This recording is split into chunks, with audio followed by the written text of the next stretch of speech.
the city that never sleeps. 17 miles from Madison Square Garden, New York City. It's America at Night with Rich Valdez, America's favorite late-night talk program, featuring interesting guests from around the world and calls from across America. And now, here is your host, Rich Valdez.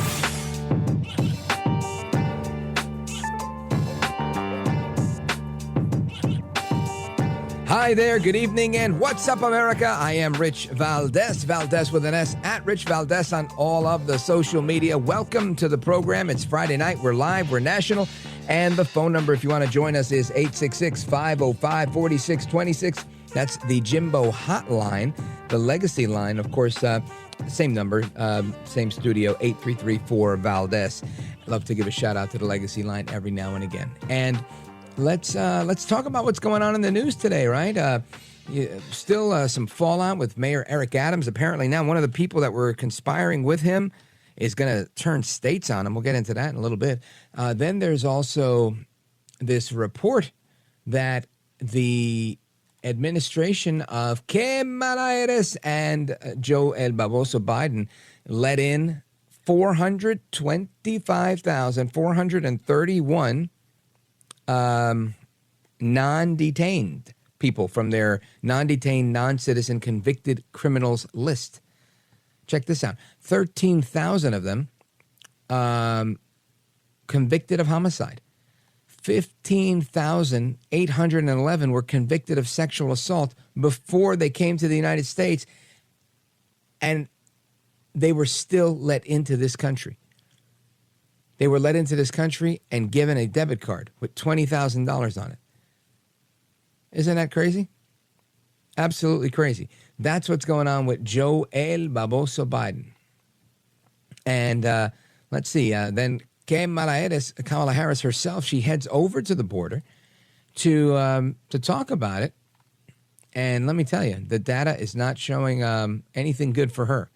Right? I mean, when you got that 425,000, when you add in, let me see if I can break down these numbers for you. All right, so I just talked about the 13,000 that were convicted of homicide before they came here, right? So murderers, migrant murderers. Then you've got 222,000 migrants that were facing criminal charges.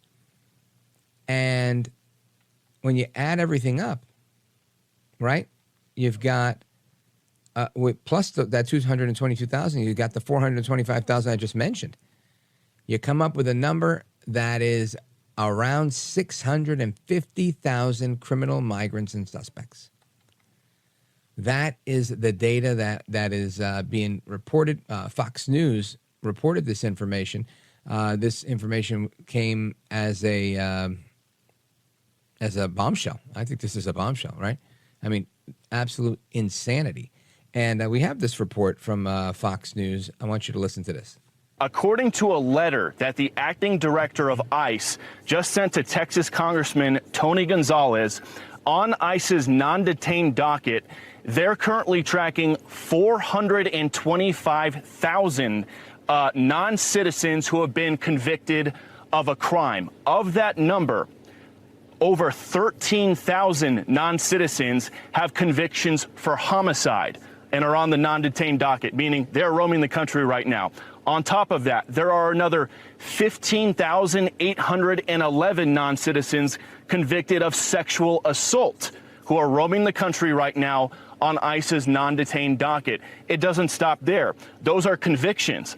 The ICE director also says there are currently just under 1,900 non-citizens on the non-detained docket who have pending homicide charges, who are roaming the country, and another 4,250 non-citizens who have pending sexual assault charges who are roaming the country on the non-detained docket.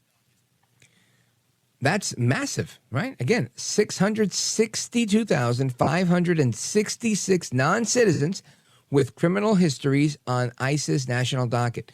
Again, that includes those that were detained by ICE and on the agency's non-detained docket. Of those 435,719 are convicted criminals, including 13,099 that are murderers and 226,847 that have pending criminal charges. Wow. I mean, really, this is massive, right? Then the report says an additional 222,144 undetained migrants are facing criminal charges, including 1,845 homicide charges, even though the agency is choosing not to use all of its 41,000 detention beds. I mean, these are massive numbers. If that's the amount of criminals that they know got in, right? We always hear about the gotaways.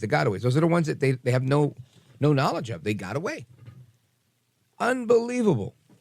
Again, kudos to Texas Congressman Tony Gonzalez, because had he not, sent this request, he would not have gotten a letter back from ICE with all this information. Unbelievable. Let me see. The data also showed that an additional 15,000 migrant criminals are currently in jail. The jailed population includes 277 migrant murderers and 51 migrants who are facing murder charges. Those are the ones in jail, not included in that larger number. There's also 17,000 migrants that have been found guilty or charged with sex offenses. The, quote, non-citizens term in the data refers to illegal immigrants that overstay their visas and green card holders, all of whom can be deported if the administration officials actually assign resources to do the job. The criminals are not in detention because they have served their time, but have not been deported. So look at that. Some of these people went to jail and were let out. I'm going to tell you a story. When I was in high school, I had a couple of friends that went astray. Wanted to live that street life, fast money. And one of my friends was born in Nicaragua, but I'd known him, since I moved to Jersey when I was 12, and knew him straight through high school into our young adulthood. And like I said, he got involved in stuff he shouldn't have gotten involved in, and he got arrested. He did his time. He did 4 years in prison. And the day that they released him from prison, he got deported to Nicaragua. And he's been there ever since. And I talk to him every now and again, and he tells me, man, this is a third world country. And his saving grace is that, he grew up in the United States. He came here as an infant. So he's fluent in English, and he's able to work, because he dominates the English language. And it's a big value add in Nicaragua. But wow. This is a kid who lived his whole life here, doesn't know any other country to be home. Yet here you have these people that are coming here in the last 3.5 years, committing crimes in this country, and they're welcome to stay as long as they go to jail. I got to tell you, it's kind of crazy. It really is. Anyway, all that being said, all this information coming out today that we've got 650,000 plus criminal illegal aliens and suspects. Who decides to go to the border? That's right. Vice President Kamala Harris. She decides to go down to the border to conduct a photo op to make it look like she's in charge of something. Trump made some great statements tonight, and he said, who does that? Why would she go to the border? This is feeding right into her opponent's hand. And he's right. Kamala going to the border isn't doing anything. This is not, I don't believe she's going to be able to sell anybody on the idea that this is somebody else's fault other than hers and Joe Biden's. You can't blame Trump for it because, remember, he was a xenophobe, right? You remember? He was a racist. Remember? They're rapists. They're murderers, right? Remember the Muslim ban? There's no way they can attach this to Trump. Everybody knew Trump was an evil dictator at the border. So if there's a lot of migrants in this country, it happened on her watch. She let it happen. She's going to have to own it. I don't know. I feel like her numbers are going to go down after her visit to the border instead of going up. Anyway, we're going to get into some discussion on that because I think this is probably the biggest story of the day for sure. And we'll get into a couple other things. I want to also have some discussion about what's going on with the deep state, how bureaucrats, how they exist, right? There's a lot of people that work in the federal government, and there's a lot of overlap and a lot of pork barrel spending. And many people don't even know what's going on. So we're going to take a look at that. And also, we're going to get with one of our experts, a psychiatrist that's a regular on our program, to talk about what's going on inside the head of America's most famous sex trafficker, P. Diddy. And we'll talk a little bit about the Trump shooters and what's going on inside their heads as well. And we're going to be doing that straight ahead. So, folks, if you want to join the conversation, feel free. You know the number, 833-482-5337, 833-4-VALDEZ. This is America at Night with Rich Valdez.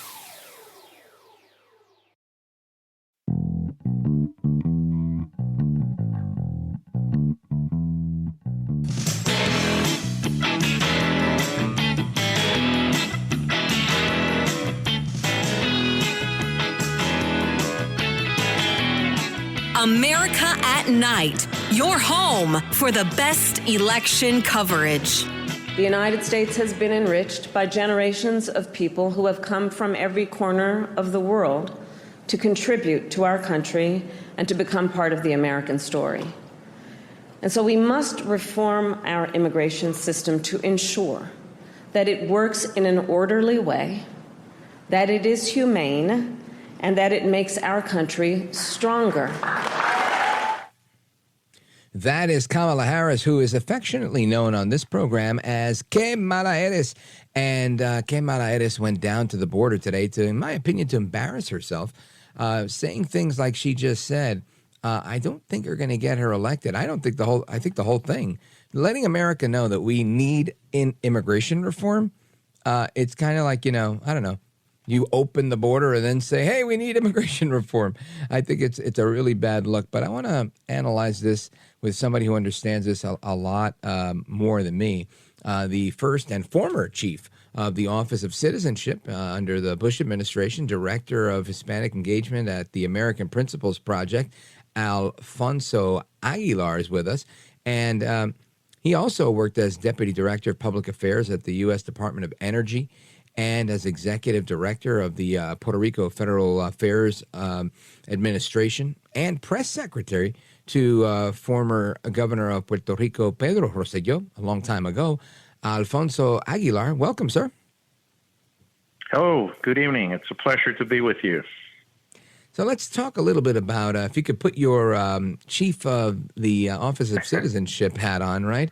You have a vast experience in government. And Alfonso, what I think is going on here, in my opinion, is a really bad political move. But maybe I'm wrong. Maybe it's not a miscalculation. But I'm really curious to see your perspective here on why Harris, on where she's weakest, and probably I'd say Trump is polling really well. You got 60% of Americans that are in favor of mass deportation in the last poll I saw. Why would she show up at the border? Well, you think they've probably seen the polls. Immigration is one of the top two issues in every single poll. And as you say, majority of Americans believe that Trump will do a better job. Her strategy so far has been kind of to avoid the issue. She doesn't do interviews. She hasn't done a press conference. But looking at those polls, it gets to a point where probably the campaign said, we have to do something, right? So have her go to the border. But going to the border, at the end of this 4-year term, with 40 days to go to the election, it looks, highly political, and it's a farce. So I agree with you that at the end, it's counterproductive for her campaign. It looks like she's lying, which is exactly what she's doing, right? Sure. To me, she's going to the border, and this is the irony of all of this. She's going to the border to say she wants to resolve the problem, the crisis that they've created, and they want to resolve it with the same policy solutions that created the problem. So it is crazy. And then after that, they want to blame Donald Trump for the crisis. Right. So it's just amazing. But, I don't think the American people are not stupid. They can see through her. And look, why is she trying to be tough now? We know her record. Before being VP, She was a radical on immigration. She was for open borders. She was for decriminalizing illegal entry. She was for dismantling ICE. She was for stopping all deportations.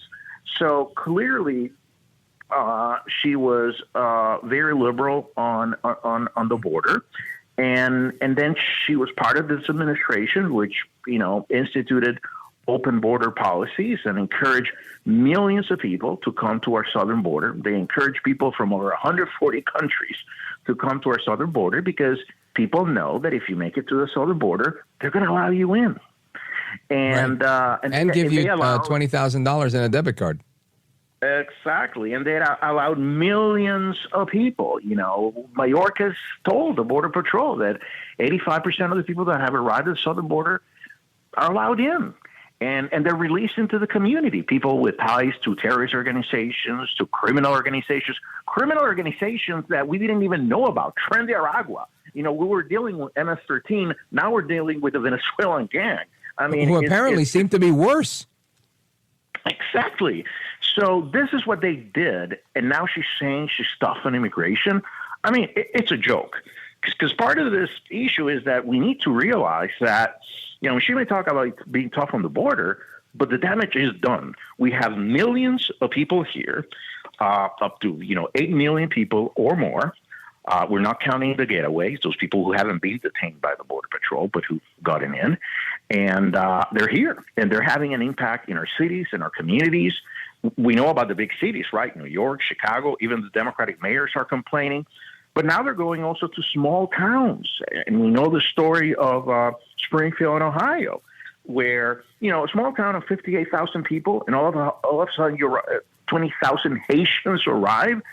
I mean, obviously it's going to cause a cultural clash and cultural confrontation. It's normal. We're human beings, right? That's not the way to do immigration in America. Our system was never created to receive so many people in such a short period of time. This is what they've created. So going to the border is just absurd. And then the other thing, to say that that the solution is the so-called bipartisan border bill is ridiculous. That bill had no chance of passing. Even if Trump would have not gotten involved, Republicans were not going to support that bill. But that bill actually... It was a bad bill. It was a bad bill. It perpetuates the current situation. It would allow up to 5,000 people to come in the country. So if anything, it would allow them to manage better the entry of people. But to be clear, they would still come in, and they would come in large numbers. So it's still bad, and without all the exceptions, because the number of 5,000 doesn't include unaccompanied minors and other type of migrants. So that was a bad bill. So I don't know. To me, it's ridiculous. I think it's counterproductive. I don't think it's going to change the numbers. The majority of Americans believe that the Biden-Harris administration created this crisis, and they know that Donald Trump can do a better job. Folks, we're on with Alfonso Aguilar, and I agree. I think this was them trying to codify their illegal immigration scheme into law by allowing 2 million people a year in illegally. And that isn't going to help any problems. Folks, we're coming right back with Alfonso Aguilar from the American Principles Project. Don't go anywhere. I'm Rich Valdez.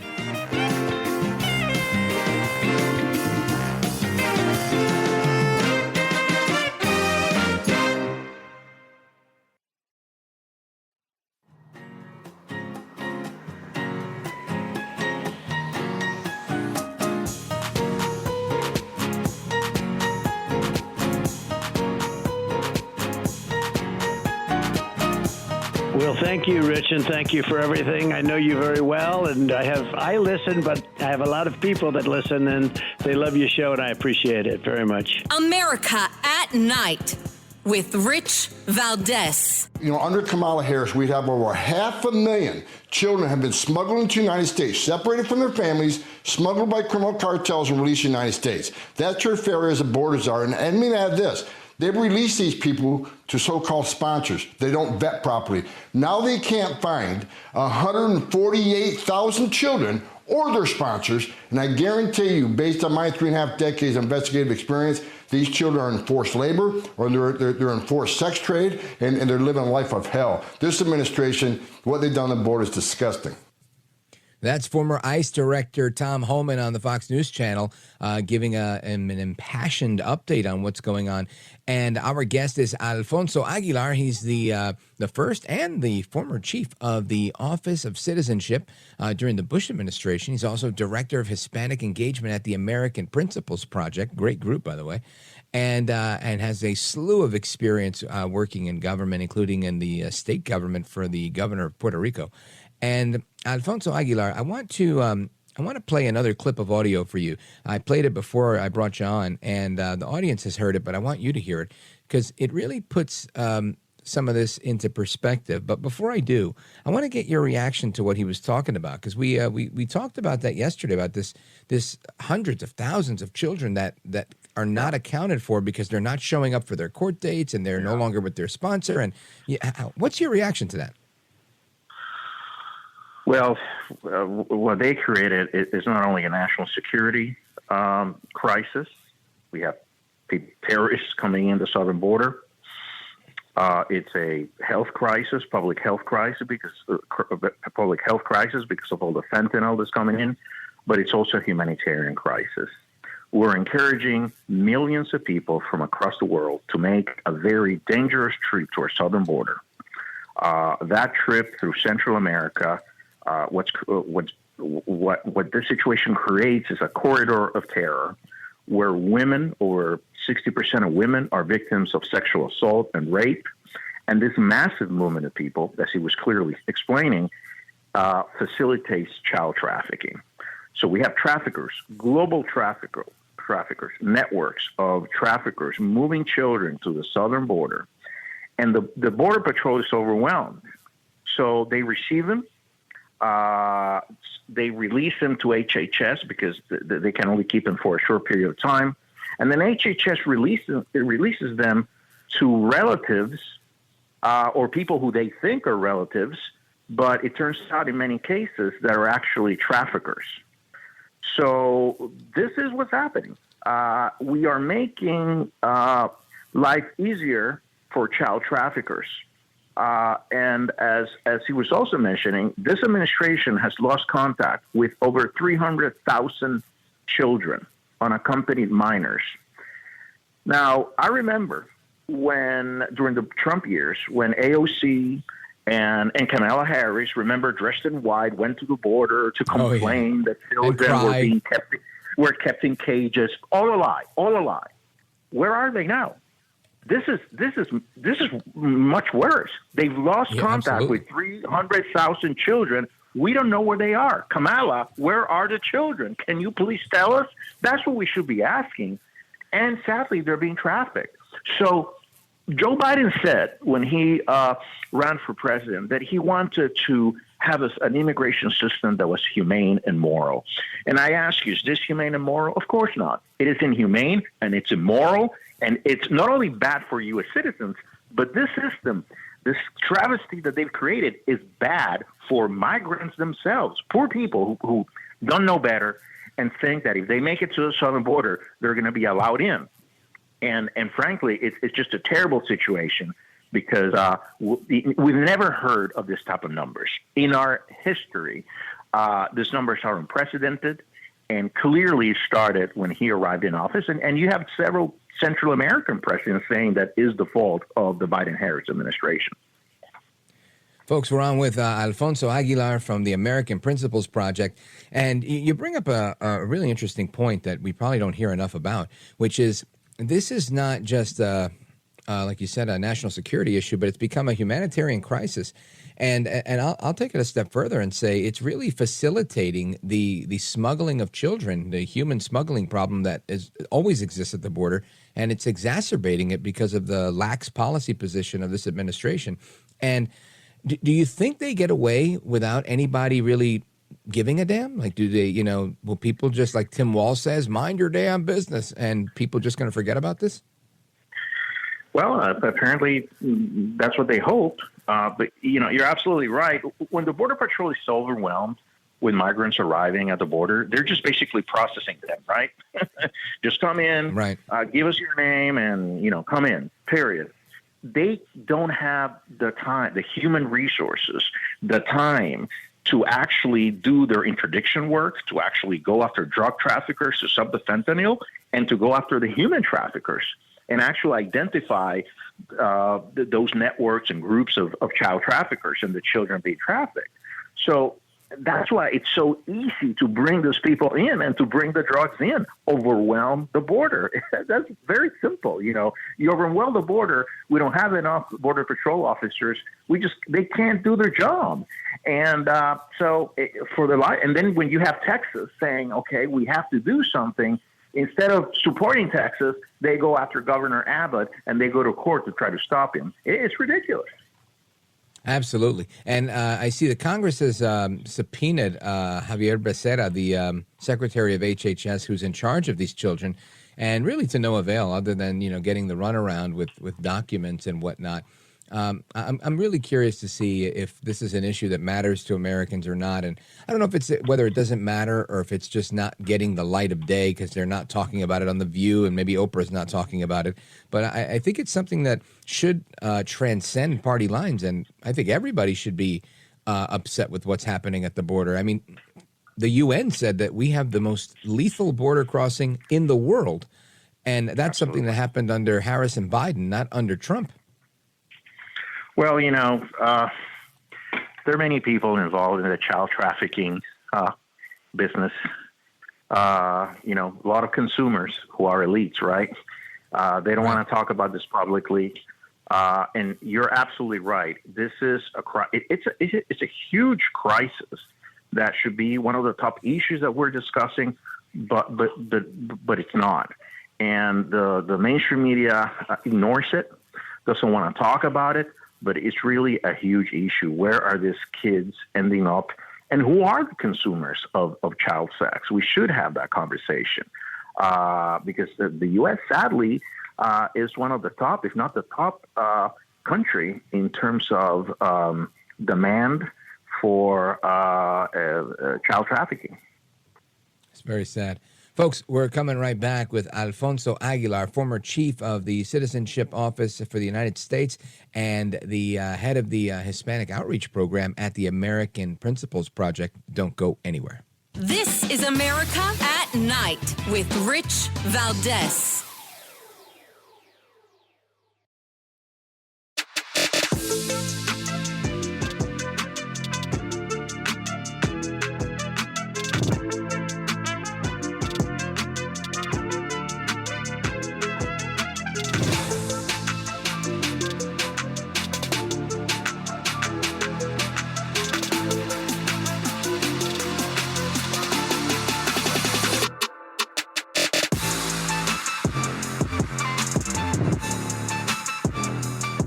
All right, amigos, welcome back, familia. We continue our conversation with Alfonso Aguilar, former chief of the Citizenship Office in the United States federal government, and, of course, the head of Hispanic engagement at the American Principles Project. And, Alfonso, we got a piece from Newsweek here, it's from today, that is reporting Kamala Harris, I'll give you the headline. Kamala Harris is behind in Arizona as polls show her Latino voting problem. Yeah. And looks like she's falling behind in the polls because she's not getting any traction with Latino voters, and she really needs that in order to win in Arizona.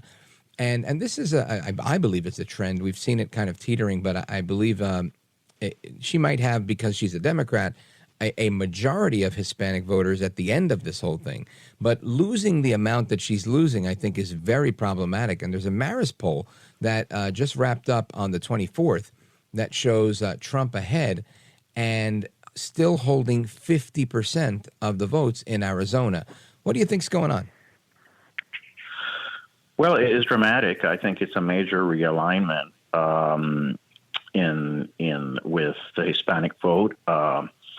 I think Hispanics are like other groups in the past, Italians, Irish, 100 years ago. They initially were Democrats, and then with time, as they assimilated, became part of the country, assimilated into our culture, they started voting like average Americans. And instead of thinking following groupthink, they start thinking of their own individual interests, what's best for the families. And that's how most Americans think, right? And I think that's what's happening with Hispanics. They're tired of the pandering of Democrats, the same old discourse of you're going to be discriminated. Republicans hate you. They hate Hispanics. They only want to talk about comprehensive immigration reform. If you look at every poll, Hispanics, like the rest of Americans, believe that inflation and the border crisis is the top issue. And on immigration, there are polls that show the majority of Hispanics actually believe Trump could do a better job. So they're really changing as voters. Democrats thought that they've always treated Hispanics in a very condescending way, as you know, as if Hispanics are monolithic, as if we all think in the same way and share the same views on the subjects, on the issues. And that's not true. I mean, within the Hispanic community, there's a great diversity of backgrounds, of points of view. And I think what we're seeing is the rise of the Hispanic swing voter. You know, independent Hispanics who are saying, I'm going to look out for my interests, for the interests of my family. And many of them are turned off by the radical policies of the Democrats. When they look at crime and you see Democrat prosecutors who are not going after criminals, letting them go. When they see what's happening at the border, that's totally out of control, letting, criminal gangs and that are committing serious and heinous crimes in their communities and cities, they're concerned about that. And also the whole woke agenda, this idea of letting minors have access to puberty blockers and same-sex operations, letting trans men compete in girls' sport. For Hispanics, for many Hispanics, that's really radical, right? So sacrilege. Absolutely. They come here for the American dream, right? They don't want to be told that, you can't advance in America, that you're going to be discriminated. They're coming from countries in Latin America where there is actual systemic racism, right? If you come from Guatemala and you're a certain background, you're not going to have access to many opportunities, but they come here and immediately lots of opportunities open up. So they're tired of that old discourse of the left. They're turned off by the cultural Marxist narrative of the left. And I think they're responding very well to President Trump's message. So when you look at that polling in Arizona where Trump is ahead with Hispanics, that's dramatic. And remember, Trump doesn't need to win outright the Hispanic vote. If he gets to, 42, 45% of the Hispanic vote and she goes down to 50, 54%, she can win. Remember, they're used to winning the Hispanic vote by a margin of 3-1 or 2-1. So this is a major problem they're having. And what they don't realize is that, Hispanic, you have to win Hispanics over with ideas. You cannot pander to them and treat them like just another minority group that doesn't know better. No, you have to convince Hispanics with ideas. And actually, Donald Trump is winning the battle of ideas with Hispanics. So that's very encouraging. Alfonso Aguilar is the Director of Hispanic Engagement at the American Principles Project. And Alfonso, as you were talking about that, about the radical woke agenda, my dad died in 2017. He was born in Caguas, Puerto Rico. And all I could think is if I had to tell my dad, what happened in the news today, they were allowing kids to take pills so that they can become girls or boys or girls. I can only imagine the things that would come out of his mouth, right? It's just an idea that just doesn't resonate, right, with so many people in our culture. It's funny you say that. The reaction is visceral. I was born and raised in Puerto Rico. I can vouch for what you're saying. But, we did focus groups recently, just last year, of Hispanic voters in Arizona, Nevada. And we asked them about these issues. And the reaction was the same, visceral, saying, this is crazy. This is perverse. There's no political correctness in the reaction. So, yes, I think inflation is probably a top issue. But I think the cultural issues are also a major reason why Hispanics are moving away from the Democratic Party. It's just too crazy. Yeah. And, something else you mentioned about Hispanics not being a monolith. And I think that there's Puerto Rico, I mean, that's you were born, and I understand that culture well. It is such an interesting microcosm of that, right? You have there are, and you correct me if you disagree at some point, but there are people that are pro statehood, pro liberty. Many of them Republicans. There are people that I would say embrace the same ideology as Fidel Castro and Che Guevara, and they promote becoming their own country, the independent movement. And those two ideas couldn't be further apart from each other, right? And yet you have them all sharing this tiny little island that's similar to New Jersey in population. So when you talk about not being a monolith, that's a perfect example. Well, it's interesting because it's not monolithic within the larger Hispanic community, but even within the specific groups, as you say, they're not monolithic. You can take the Puerto Rican vote. You go to the Bronx, you go to AOC's district, and you understand how they elect AOC, because you see a lot of Puerto Ricans or children or grandchildren of Puerto Ricans arrive there in the 50s, and they're leftists. They fell they support Lolita Lebron. Because they fell prey to identity politics, right? But then you go to Central Florida, and I tell you, Orlando and the I-4 corridor, and I tell you, you see Trump Boricuas. These are fans of President Trump. Look what happened in 2 years ago. Governor DeSantis not only won the Hispanic vote in the entire state, it wasn't because of the Cubans in Miami-Dade County. Yes, they absolutely helped. He won Miami-Dade. But he also won Osceola County. That's a Puerto Rican county.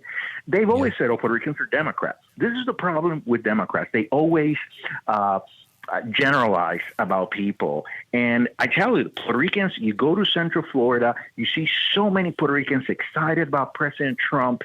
And let me tell you, they know that there's no other president has done more for Puerto Rico than Donald Trump in terms of all the resources and funds and attention Puerto Rico received after after the last hurricane.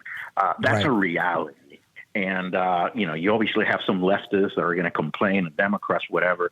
But look, and I think the same experience can be said about Cubans, about Mexican Americans. Being Mexican American in Texas is different from California, as you know.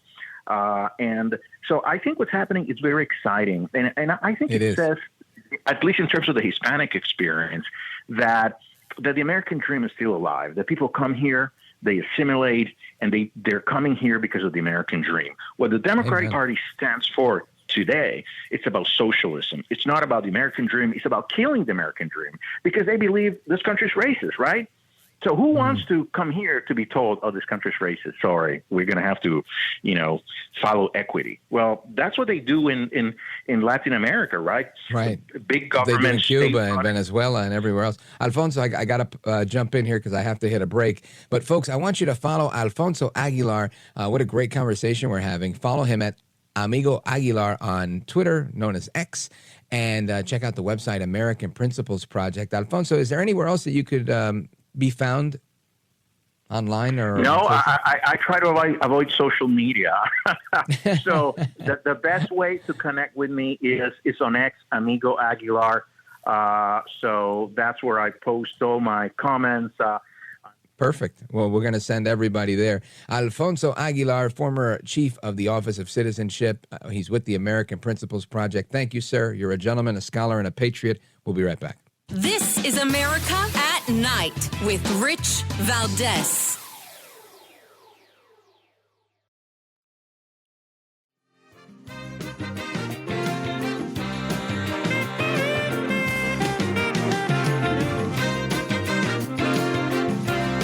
What a great conversation. Folks, we're coming right back with more great conversation about the deep state. What happens with these federal bureaucrats?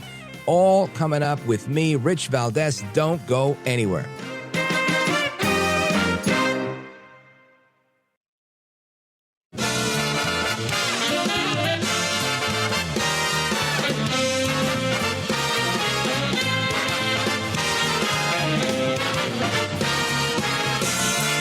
Live from the city that never sleeps.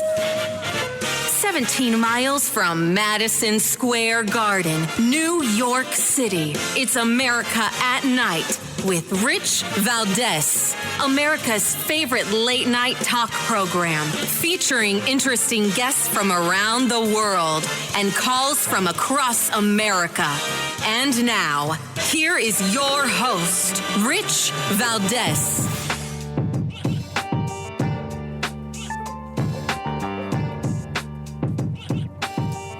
Hi there, good evening, and what's up, America? I am Rich Valdez, Valdez with an S, at Rich Valdez on all of the social media. Welcome to hour number 2 of the program. It's Friday night, we're live, we're national. Here's the phone number if you want to call us, 833-4825-337, 833-4-Valdez.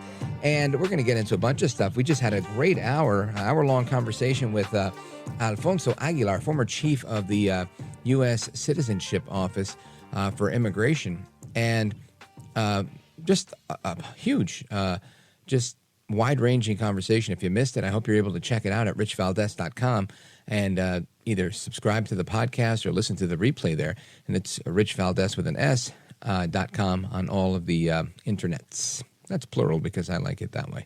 Anyway, I want to also remind you about a couple of things that are going on today, right? New York City Mayor Eric Adams has surrendered to authorities on fraud, bribery, and corruption charges. And let's see what else we've got here. Oh, my gosh, Tropical Storm Helene. This is actually a pretty big storm. Last I heard, some 40-some-odd people were killed. I don't know if that number is still accurate, but that's very unfortunate. And my thoughts and prayers for them. You guys should fact-check me on that in case I'm giving out fake news. I also saw that there's a lot of people that don't have power right now. So, again, hope everything gets restored there quickly. And something else I wanted to get into. Treasury Secretary Janet Yellen says we have deepened our ties with China. I'm thinking, what's the benefit of that, right? Isn't that part of the problem? We should probably be, loosening those ties. Anyway, there's also this big story that I wanted to get into, and we'll talk about it a little bit more. But a Pennsylvania police officer testified yesterday on Capitol Hill saying that a local police officer's bullet ultimately stopped the failed assassination attempt of Thomas Crooks before the U.S. Secret Service fatally shot him. Adams Township Police Department Sergeant Edward Lenz, he was the commander of the SWAT team for the county, and we played some of that audio yesterday. He says that, here you go, he says, across the 2 counter-assault teams, the quick reaction force, and 3 sniper teams and support personnel, we provided total manpower of 44 persons, exceeding the number requested by the Secret Service. Again, Lenz, the commander with the Butler County Emergency Services Unit, said in his opening remarks, at no point during the planning process did the SWAT team ask to secure any part of the complex, nor the perimeter surrounding that area. And I'm trying to get to the good part here, where he says that it was their guys, a local, that ultimately shot the guy. Oh, here we go. Regarding the round fired by the local officer, we have no forensic evidence indicating that the round either struck our subject or the subject's rifle. That's what the FBI is saying in response to it. So it's in question. But interesting that the locals are saying that that's what's going on.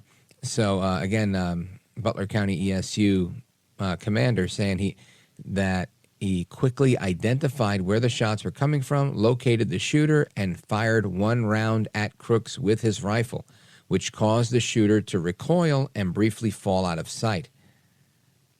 And that's what the Adams Township officer testified. And I think he has no reason to lie, right? That's literally what he was there for. He saw something, he did something. So kudos to him for doing that. Kudos to the Secret Service for taking him out.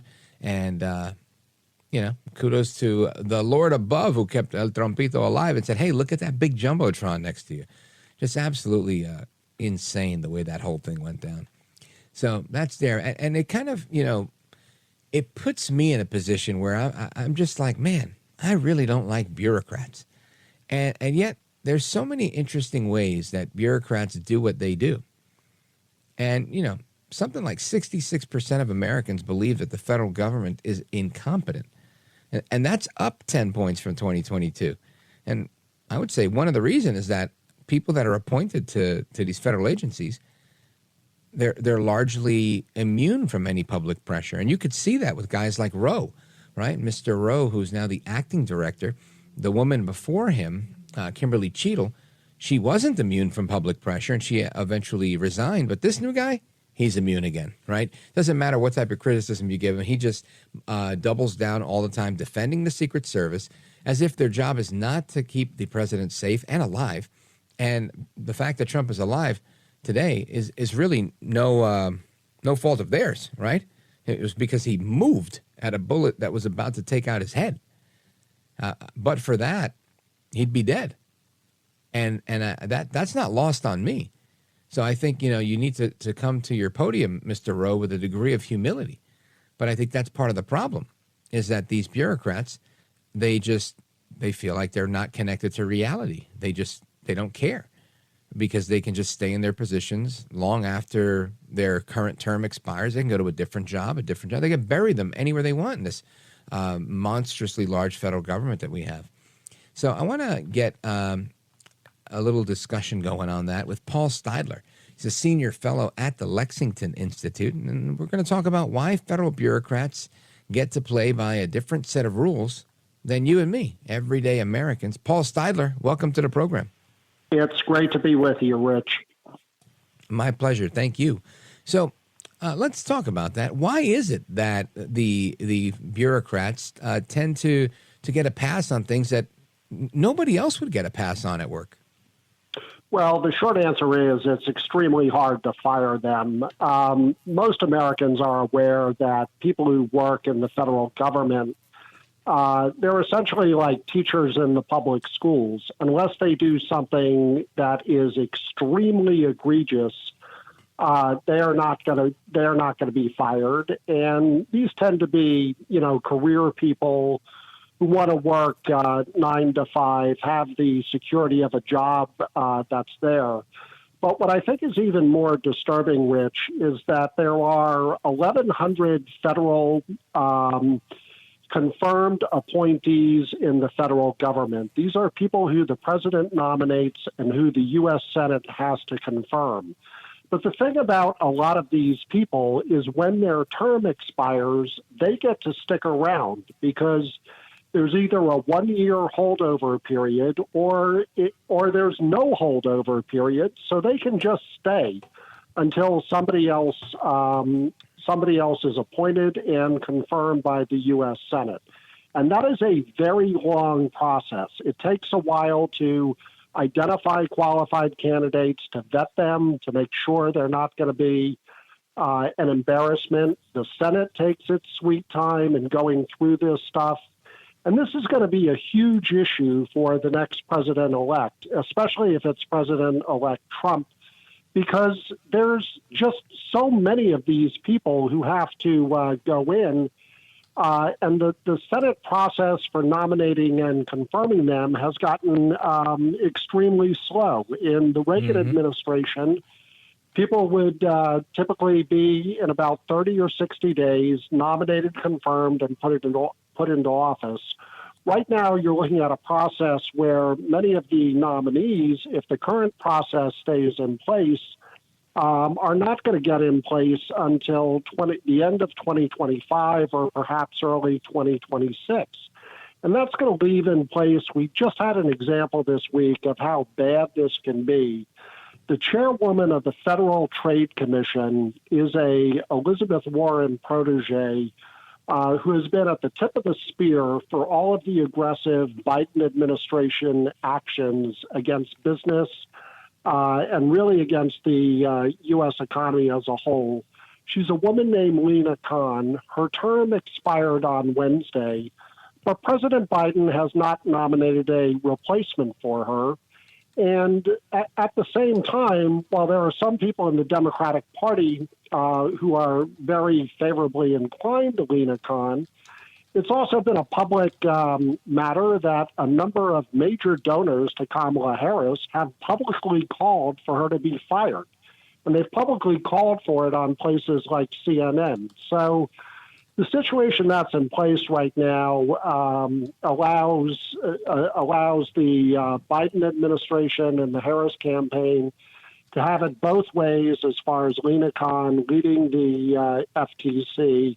And the bigger point is her policies have been disastrous for the American people and business in general, and she ought not be in office. If President Biden wants her there, he should just man up and nominate her, and we ought to have a debate about whether she should be in there.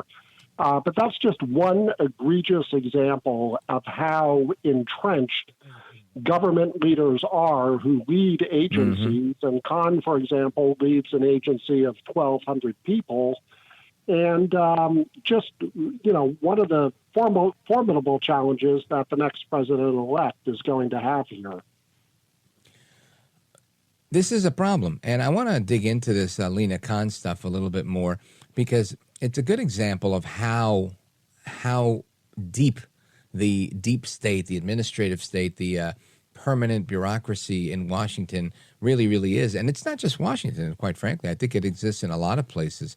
So, Paul Steidler, if you don't mind, stick with me. We're going to come right back and continue this discussion on Lina Khan and how that illustrates, really how broken Washington is. And overall, why federal bureaucrats have it so good. Don't go anywhere.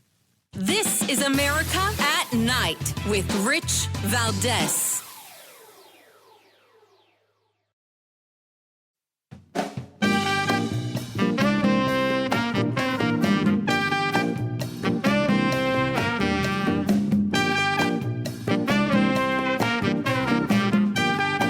Mr. Call Screener, who is a budding radio star, by the way. Richie Valdez is terrific. This is America at Night with Rich Valdez.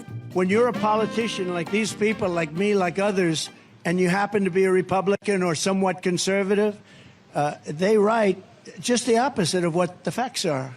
And if you're driving a cab, if you're an accountant, if you're a lawyer, if you're something, other than that, you don't know the details. When we know the facts and then the story gets written the exact opposite of what it is, you start to lose faith in the press, I will tell you. But I will sign an executive order banning any federal employee from colluding to limit speech, and we will fire every federal bureaucrat who is engaged in domestic censorship under the Harris regime. We will do that.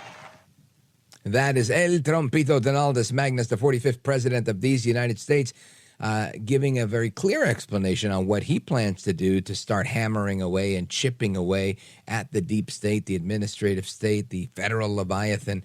And good for him. That's exactly, I think, what needs to be done. I'm looking at an opinion piece here in the Wall Street Journal. Title says, Joe Biden evaporates, but his bureaucrats don't. And then subhead is Wonderland. One of the campaign's most important issues is the vast power and authority of the federal government. And the issue at hand is just that.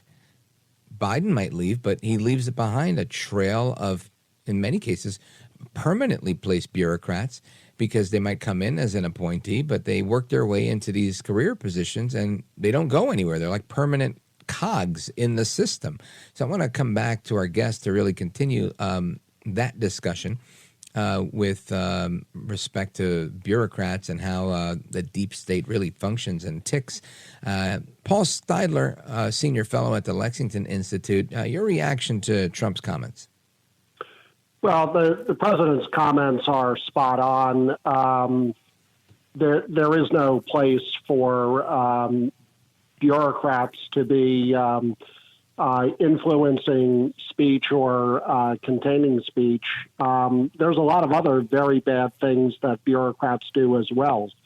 Lina Khan and her cronies at the Federal Trade Commission have put a wet blanket on the U.S. economy. They've come out with a number of very bureaucratic requirements on companies that are considering mergers and acquisitions, fired off a lot of letters to companies that are meant to intimidate, meant to harass, and meant to send some signals that they will come after anybody at any time here. They're extremely litigious. They're extremely hostile to business. And they're not accomplishing anything. They're losing things in courts. They're running to European regulators to try and get them to do things against U.S. companies that they are not legally able to do here in the United States. So there's a whole bunch of mess that arises when you have bureaucrats who come in with a progressive bent ideological mission here. And in the case of Lina Khan, she will be in office basically as long as she wants to be in office at this point.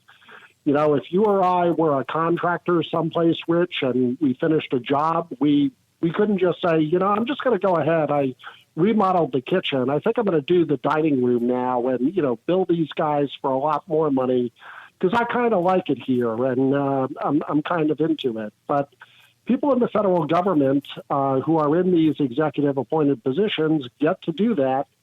And they get to do it for at least quite a while, especially when the president does not make nominations in a timely fashion. And usually they don't. And even when they do, they get gummed up by political back and forth stuff. And as a result, you don't have the sharpest, best people managing things in government. And it's the American people who lose on that. And that's quite unfortunate. And that's something that hopefully is going to change in the next 3 to 6 months here. Yeah, amen to that. Now, Paul Steidler, tell us a little bit about the work that you're doing at Lexington Institute. Yes, the Lexington Institute is a conservative free market think tank in Arlington, Virginia. We're about a mile and a half away from the sacred ground of the cemetery there. We focus on national defense and free market issues. We believe having a strong military is very important, and we believe that those in the U.S. private sector can generate the wealth, generate the solutions, and generate the opportunities best for this country, as has historically been done, and that there are few things that the government should get involved in or only get involved in as a last resort. For more information, people can visit us at lexingtoninstitute.org. Outstanding. Well, I appreciate it, sir. Really good conversation and really good to shed some light on that. Folks, check them out at lexingtoninstitute.org. Paul Steidler, have a good night, sir. Enjoy the weekend. And folks, we're going to continue with, we're going to continue with our conversation with you all. And Open Phone America is coming up at the top of the next hour. But before we do that, I want to get into head shrinking mode. And one of, and I don't mean to insult anybody, but few people know how to get inside the mind of a terrorist like Dr. Carole Lieberman, the terrorist therapist. And, she's on court TV. She's an expert witness. She knows this stuff inside and out. And I want to talk about a couple of the cases that are in the headlines lately, whether it's the Trump shooters, either of them, Routh or Crooks. And I want to dig in a little bit on P. Diddy. What's going through this guy's head? So stick with us. We're going to have some discussion on that. And, of course, we're going to tee it all up for open phones across America. Phone number for that, 833-482-5337. Don't go anywhere. I'm Rich Valdez.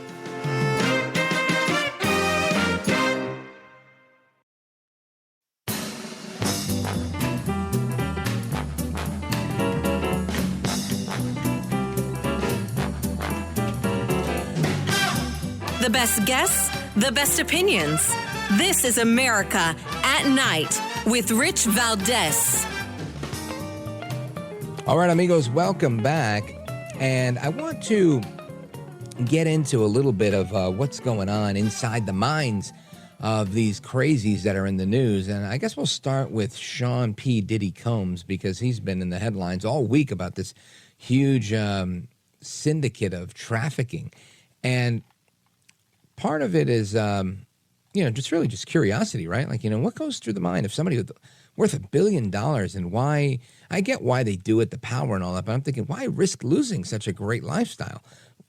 And I don't know the answers to that, but hopefully our guest, Dr. Carole Lieberman, does. Dr. Carole Lieberman is a Beverly Hills forensic psychiatrist. She's an MD, MPH. You know her as the terrorist therapist. She's been on our program several times, and we love having her back. Dr. Carole, welcome back. Thank you so much. You're welcome. And I want to get into this a little bit. I want you to hear an audio clip of Sean P. Diddy Combs back in 1999, and it seems like he's almost foreshadowing his own arrest because of this lifestyle and these parties. Listen to this. Your parties are the hottest ticket around.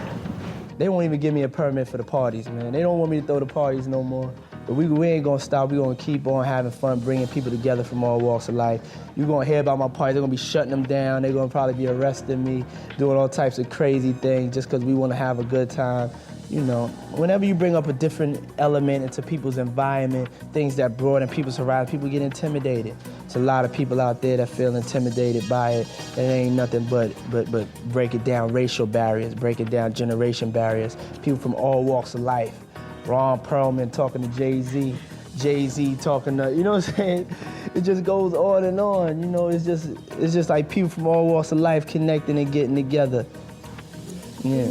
Your parties are the hottest ticket in town. People dying to get into your party. How does that make you feel?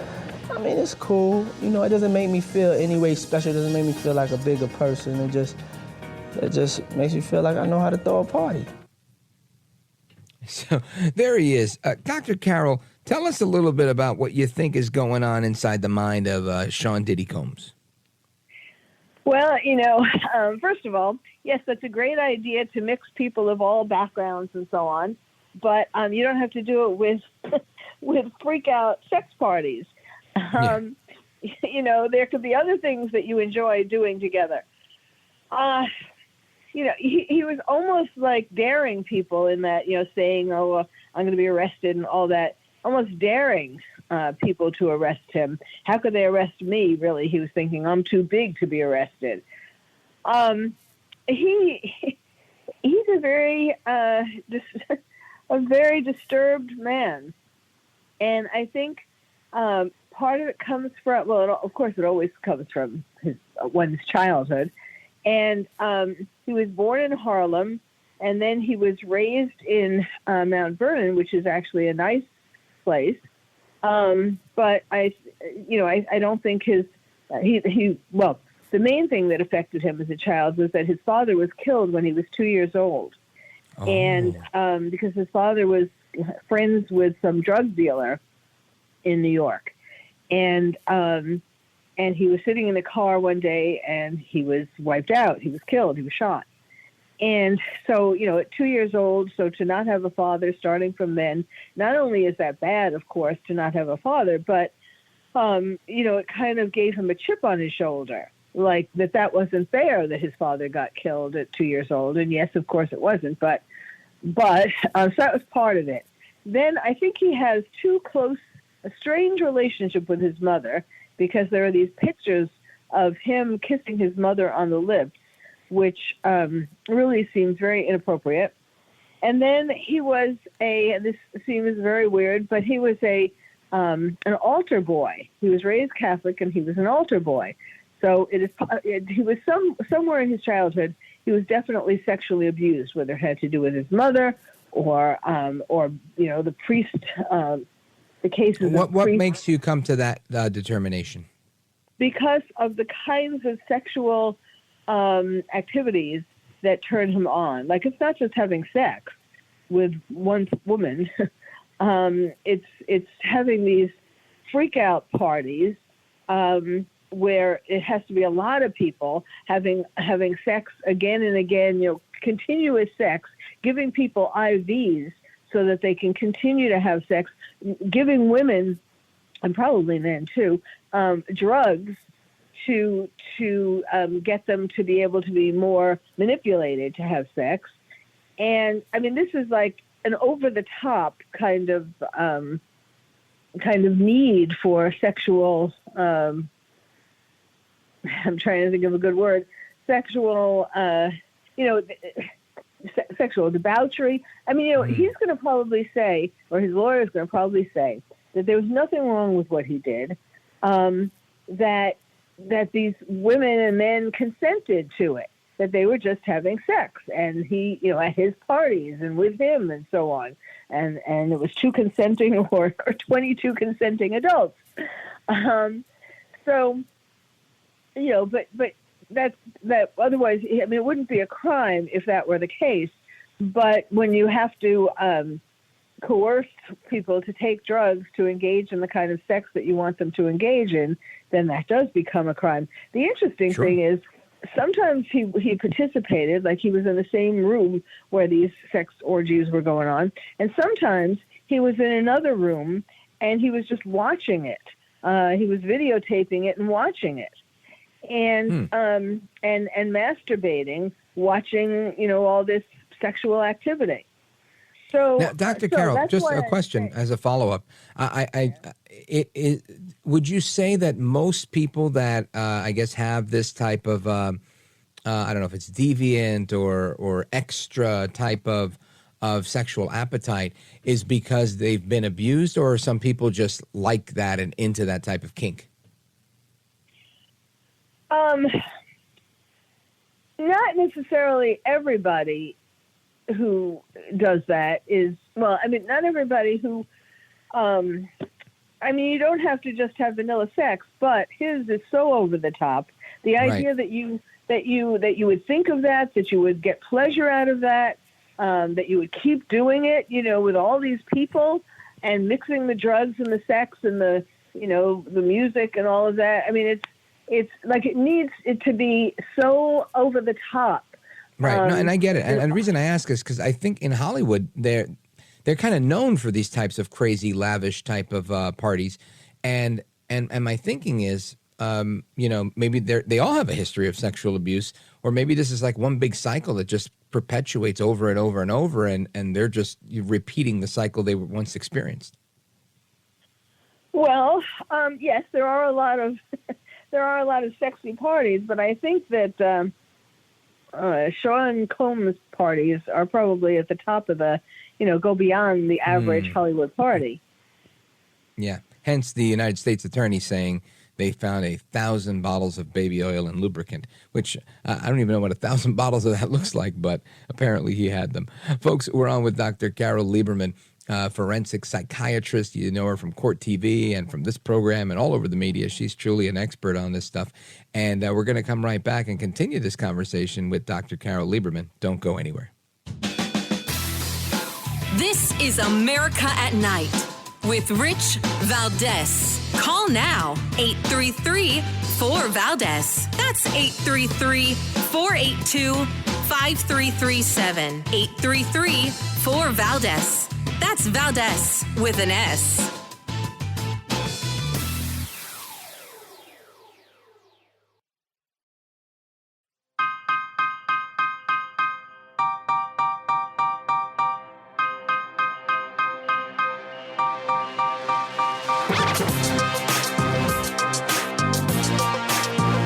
My hands across America to the liberty-loving Latino, Rich Valdez.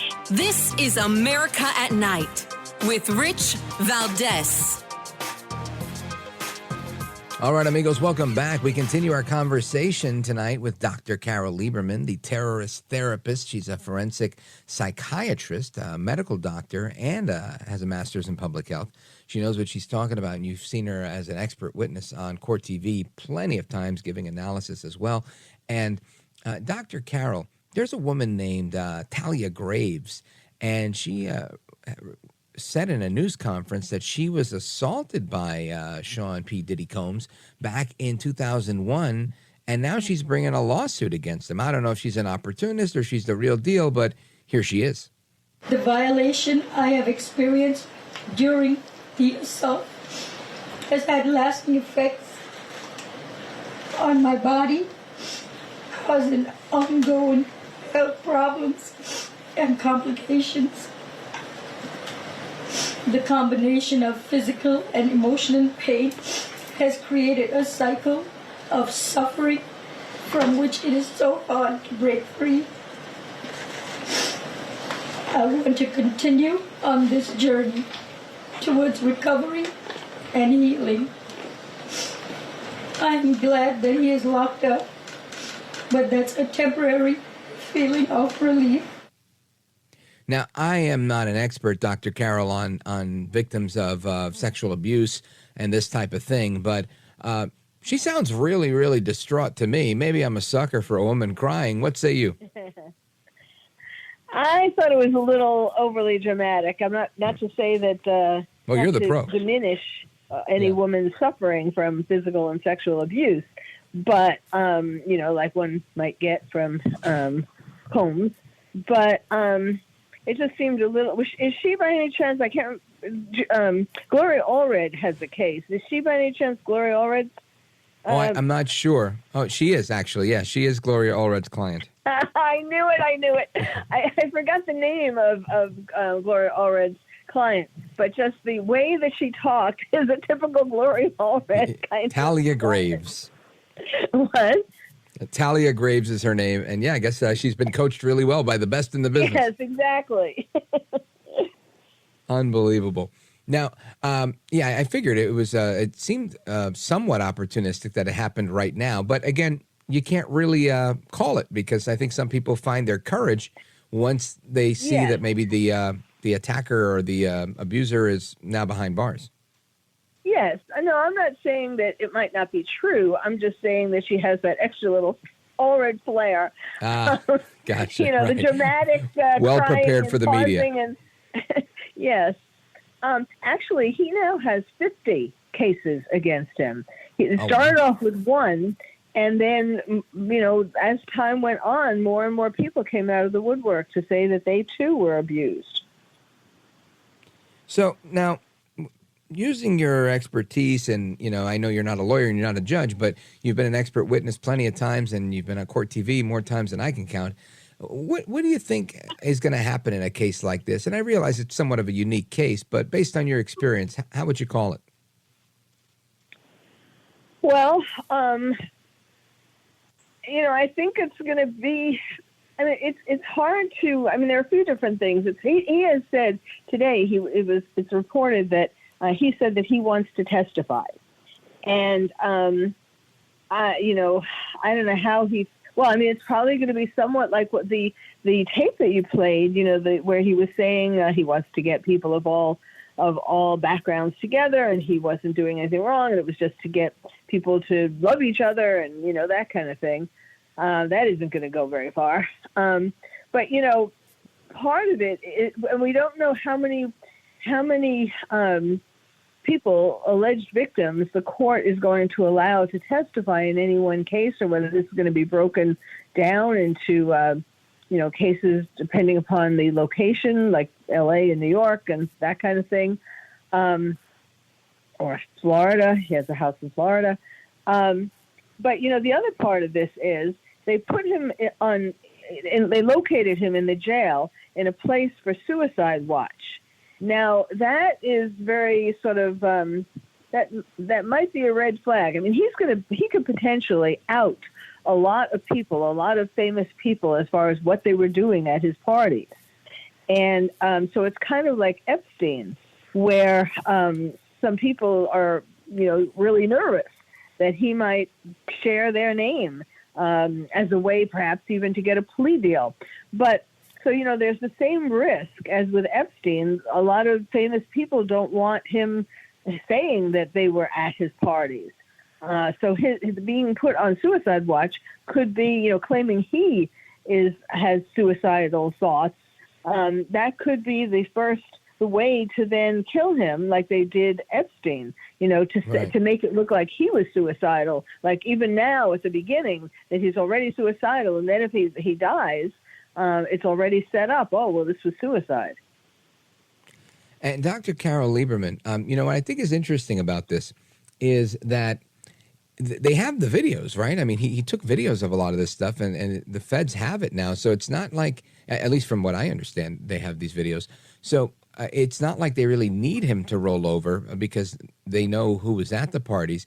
Do you think it's a question of maybe trying to get him to roll over on where he's getting the drugs or what he did with people or where he was getting the prostitutes?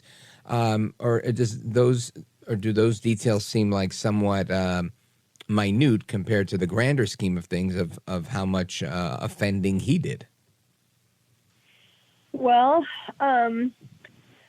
I mean, they might not go down to the very last drug dealer, but I think they'd like to get as many people of some, where they think that these people might be partaking of these kinds of things, not necessarily at that scale, that level, but in a smaller scale, so to get these people off the street. I know that they're looking for what they're calling medics, the people, whether they're doctors or nurses or people who gave IVs to the participants in these freak-offs, because in order to keep them going after having drugs and after having sex for a long time, they gave them IVs to keep them going. To prevent dehydration and a hangover. That's crazy. Yes, to keep it going. I mean, that's so sick, that you would. I mean, it's better than not giving them. Right. Well, it opens it makes me think of the Michael Jackson stuff and the doctor who was just charged with Matthew Perry's killing, that they were giving him drugs as well, and now these doctors are being held accountable. Yes, and there is unfortunately a lot of that in Hollywood. Doctors who are willing to risk their licenses in order to get in with celebrities and to make a lot of money. Outstanding. Well, Dr. Carole, I want to thank you for your analysis. And if you don't mind sticking around, we're going to come right back and put a pin in this thing. Folks, we're coming right back with Dr. Carole Lieberman, the terrorist therapist. This is America at Night with Rich Valdez.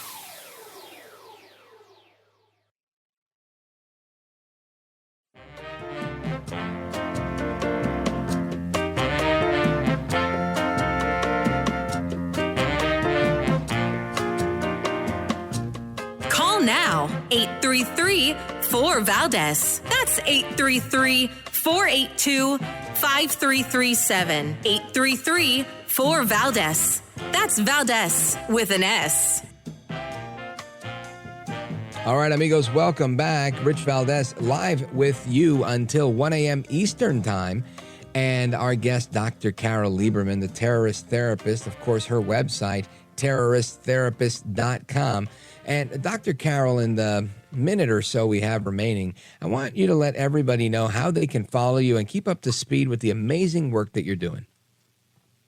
Okay, well, yes, as you mentioned, my key or the most relevant website these days, between September 11th and October 7th in particular, is terroristtherapist.com.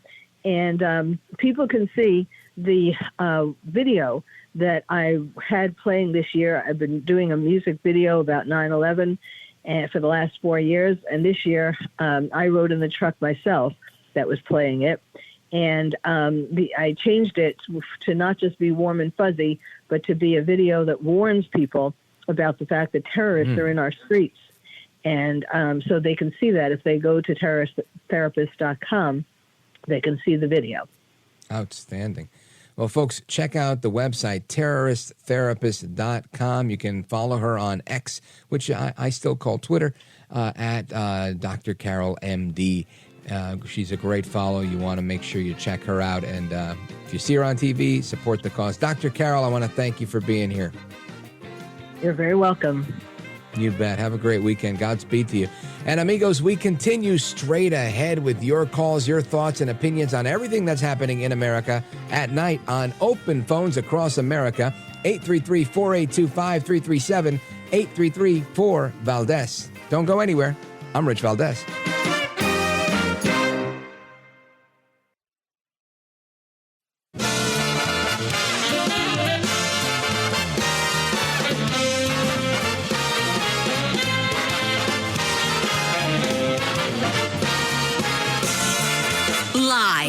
From the city that never sleeps.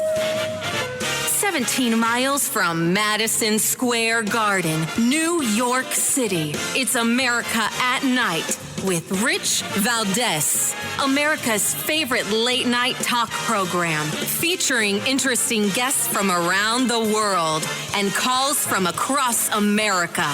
And now, here is your host, Rich Valdez.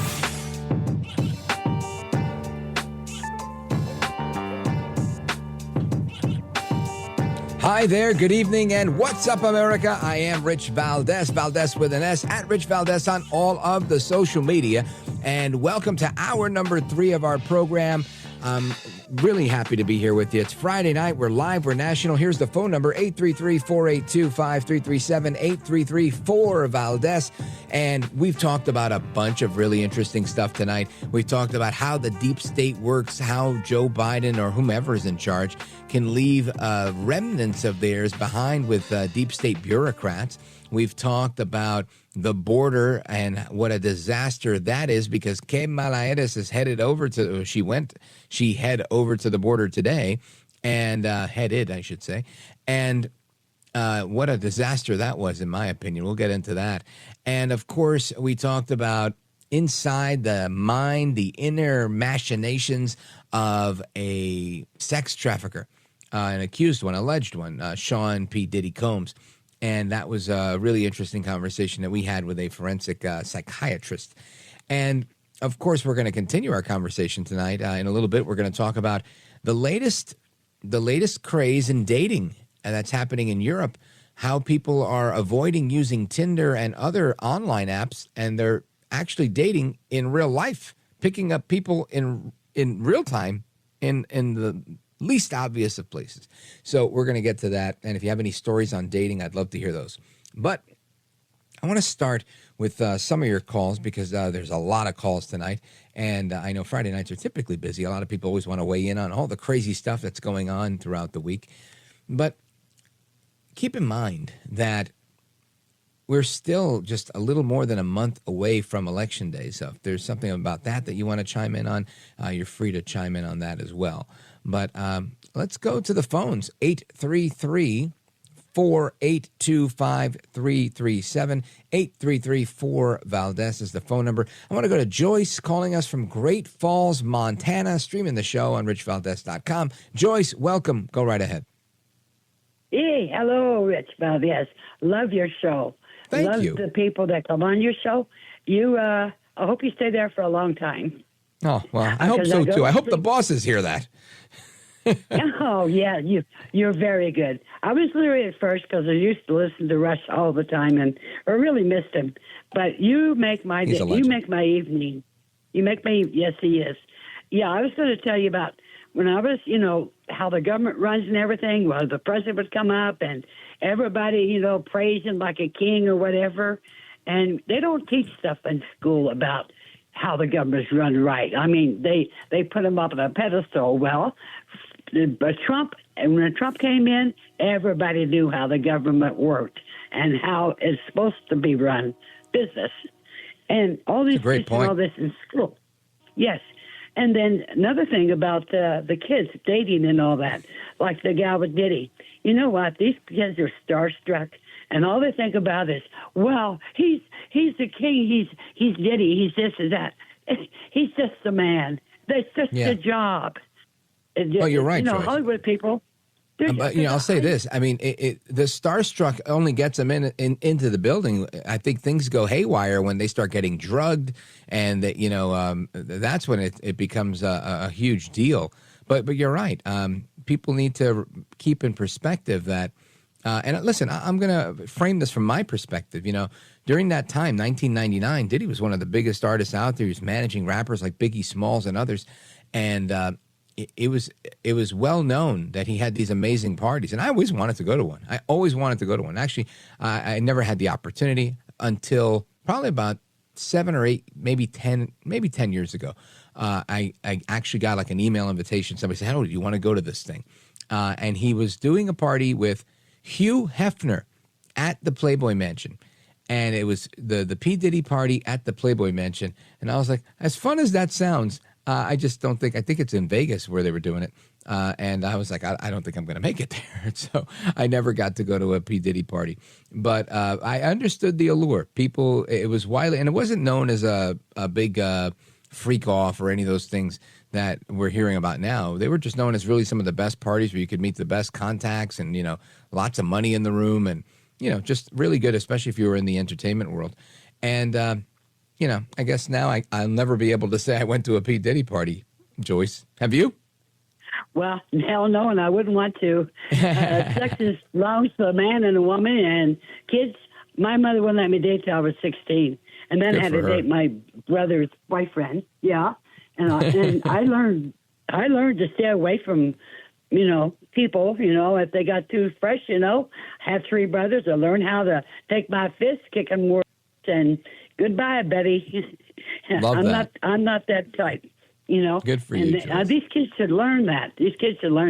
Parents, my brother and my mother talked to me all the time. I had 3 brothers. If I was getting harassed by some guy, my brother would kick the out of him and say, "Leave my." Thank you, Joyce. I appreciate that. And big shout out to everybody listening in Great Falls, Montana. And let us continue with the calls. Let me see. Let's go. Hold on a second. So we got another good one here. Let me just make sure we go in order of getting these calls. Yeah, okay, perfect. Like I thought. Paul, Boise, Idaho, KBFI. Paul, go right ahead. Hey, Rich Valdez with an S. Yes. With an S. Always a pleasure. Yes, sir. Yeah, it's kind of a touchy subject where you have to kind of dance around the obvious when you're discussing sex and whatnot.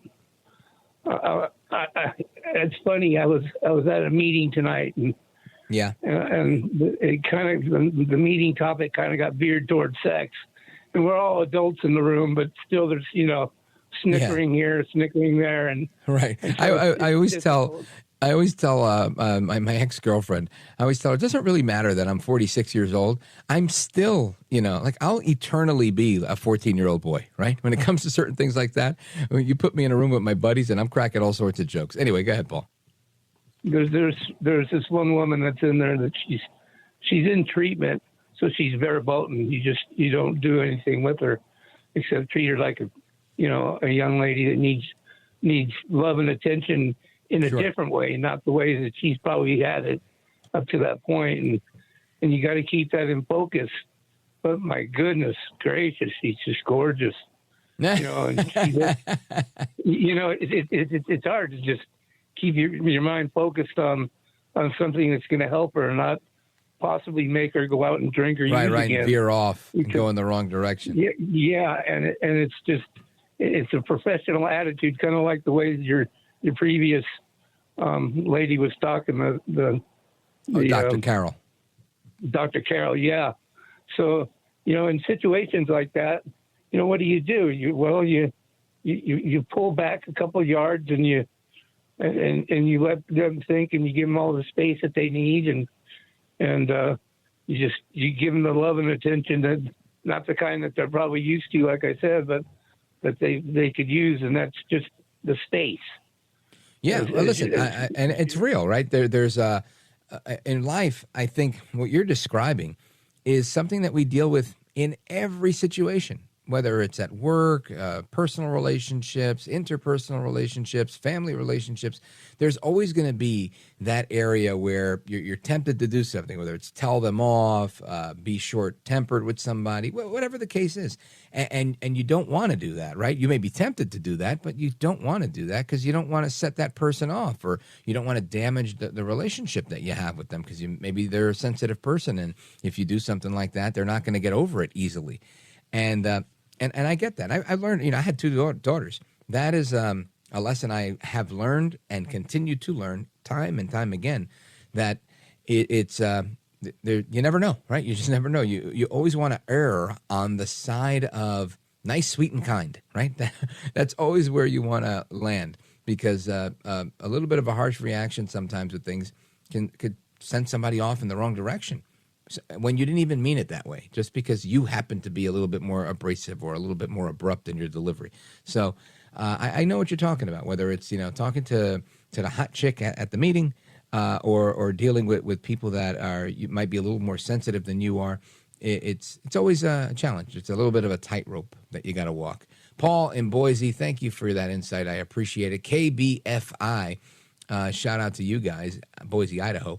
And let's see, I'll take a quick pause right here. We will come back to your calls and more. Don't go anywhere. This is America at Night with Rich Valdez.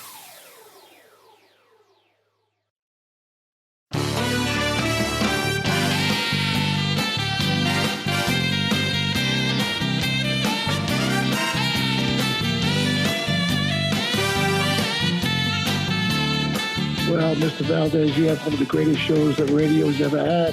America at Night with Rich Valdez. Transnational gangs coming across the border, trafficking in guns, drugs, and human beings could care less who somebody voted for in the last election. They could care less. They've got one goal in mind. And it is therefore critically important that anybody who calls themselves a leader would work with other leaders for common sense solutions, understanding the pain and the suffering that Americans are experiencing if we don't work together to fix these problems. Yeah, and she was waiting for an applause line there, and there was like half a clap. It was like, it was pretty embarrassing for her. Anyway, she says that transnational gangs don't care about who was voted in for president. I'm going to disagree with that. Let me ask you a question, America. Do you guys remember the term or the name Tren de Aragua during the Trump years? I know the answer. It's no. Nobody heard of this gang. Only people in Venezuela and neighboring countries. We didn't have Tren de Aragua in the United States, at least not in the effect that we have it now, where they're taking over buildings in Colorado and everywhere else that they go. No, we did not. Why? Because they cared who was voted in for president. They knew that there was in their opinion, xenophobic dictator autocrat that was going to kill them. Right? El Trompito. They were afraid of this man. They said he was unhinged. They said he was a lunatic. They said he was going to bring us to the brink of world war with North Korea, with Russia, with this and with that. And here we are. Kamala Harris has an open border. Kamala Harris and her crazy grandpa, Joe El Baboso Biden, he's got an open border. He's got a war going on in Europe. He's got a war going on in the Middle East. And Kamala Harris is out there showing up at the border today, too little, too late, I might say. And I love it. I'm glad. I hope she spends the rest of her campaign at the border because this is an issue that she needs to own. She thinks that she can run away from this border czar label. And guess what? Whether she was border czar, lead person, point person, Biden administration official in charge of the border, whatever you want to call it, she was the border czar. This was her job. Biden appointed her to this. He said, you're taking the lead, just like Mike Pence was our COVID czar, right? El Trompito said, Mike Pence is going to be our lead person on this. And he was. And that's that, right? There's certain things that you just can't debate. And that's exactly how it is. So, yeah, you know what? People are upset about illegal immigration. Parents that have lost their children to these savage, brutal, criminal rapists that are coming across the border. When we heard that report from Fox News in the first hour, and I'll play it for you again momentarily so that you have an idea of what's going on. Well, let's play it right now. Let's play that Bill Melugin cut from the Fox News channel talking about 425,000 criminal aliens that have come across, plus another 200 and something thousand people, total of 650,000 short. It's 660 something, actually. 600,000 people, criminals that we knew were criminals. A good portion of them murderers allowed to be in this country. Check this out. According to a letter that the acting director of ICE just sent to Texas Congressman Tony Gonzalez, on ICE's non-detained docket, they're currently tracking 425,000 non-citizens who have been convicted of a crime. Of that number, over 13,000 non-citizens have convictions for homicide and are on the non-detained docket, meaning they're roaming the country right now. On top of that, there are another 15,811 non-citizens convicted of sexual assault who are roaming the country right now on ICE's non-detained docket. It doesn't stop there. Those are convictions. The ICE director also says there are currently just under 1,900 non-citizens on the non-detained docket who have pending homicide charges who are roaming the country, and another 4,250 non-citizens who have pending sexual assault charges who are roaming the country on the non-detained docket. I just want to echo some words from a guy that was running for president back in 2015 and 16, and he said, they're sending us their worst, they're sending us their rapists, their murderers. What did you just hear? This man just told you there are hundreds of thousands of illegal migrants that are here that have been convicted of rape, sexual assault, and homicide in their country, and were allowed to come here anyway. Instead of calling him El Trampito, I might have to call him Nostradamus, right? He knew what was going on. Anybody with two eyes could have seen this coming, but he had foresight. He was very prescient about this, right? A lot of us didn't see it until he pointed it out, and then we're like, oh, wow, yeah, you're right. Unbelievable. Let's go to Myrtle Beach, South Carolina. Larry, WRNN. Go for it, my man. Oh, yeah, you were on a roll the other day when you were filling in for the great one, Mark Levin. Oh, thank you, Larry. You're expressing your anger over the immigration problem here. You know, it's a horrible problem. We the people have the right to be angry. You know, I thought of Jesus when he tipped over the tables in the temple, and he yelled at, he said, "You're making my den, my father's house a den of thieves." Mm-hmm. So I kind of thought of that. But that's the way this country's being treated. You know, Mark said something about they're using this immigration problem almost like a revolution. You know. And, absolutely. I just thought of the Revolutionary War, how we kicked the British out. The War of 1812, we kicked the British out. And we even survived the Civil War, to end slavery. We can do this. We just got. I agree with you. Now it's going to be the figurative war of 2024 to kick out Harris and Biden from the White House. It's what we got to do and get rid of as many pro-crime progressives out of Washington as we can. People that believe in abolishing ICE, people that believe in abolishing the police, defunding the police. We need to defund the Democrats and do a lot better. Larry in Myrtle Beach, thanks for tuning in to the other show and to this show. I appreciate it. Shout out to the great one. Always a pleasure to be at his service if he needs me to fill in. And folks, we continue with the rest of you guys. Shout out to WRNN, by the way. And everybody listening in Myrtle Beach, South Carolina. Coming back with the rest of your calls and more. And again, how are people dating in Spain? I'm going to play a report for you when we come back. This was an eye-opening one for me. It was just interesting, to say the least. Of course, your calls on everything else coming up, from the hurricane to the assassination attempt to everything else that's going on in the news. Don't go anywhere. I'm Rich Valdez.